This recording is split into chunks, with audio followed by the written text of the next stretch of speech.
ارشد صاحب 25 سال کے بعد کینیڈا سے وطن واپس آئے تو انہوں نے اپنے بچپن کے دوست محمود کو فون کیا اور ان سے ملنے کی خواہش کا اظہار کرتے ہوئے کہا، یار محمود، تم مجھے اپنا رہائشی موجودہ پتہ دو۔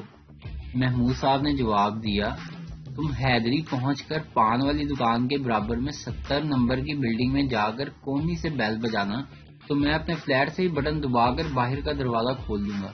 پھر تم لفٹ پر چڑھ کر اپنی کونی سے 11 نمبر کا بٹن دبانا، اور جب تم 11ویں منزل پر پہنچ جاؤ تو پھر داہنی طرف کے دروازے کو گھنٹی اپنی کونی سے دبانا تو میں دروازہ کھول دوں گا۔ ارشد صاحب، وہ تو ٹھیک ہے، مگر کونی سے بار بار بٹن دبانے کا آخر کیا مقصد ہے؟ محمود صاحب، مولا خوش رکھے، کی گل کل ہی آتا آنا جی۔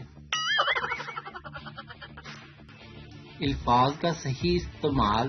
نفسیات کے ایک پروفیسر نے اپنی کلاس سے ایک سروے کروایا جس میں بہت سے لوگوں کو I love you too کا اردو ترجمہ کرنے کو کہا گیا۔ سروے میں زیادہ تر عورتوں نے ترجمہ کیا، میں بھی تم سے پیار کرتی ہوں، اور زیادہ تر مردوں نے ترجمہ کیا، میں تم سے بھی پیار کرتا ہوں۔ میں ایک لڑکی سے پیار کرتا تھا، میں نے سوچا کہ اپنے پیار کا اظہار کیسے کروں، پھر میں نے سوچا لڑکی کو میسج میں I love you لکھ کر سینڈ کر دیتا ہوں، پھر میں نے ایسا ہی کیا۔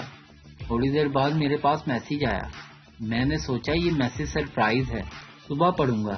میں خوشی خوشی سو گیا، ساری رات سوچتا رہا کہ کیا جواب ہوگا۔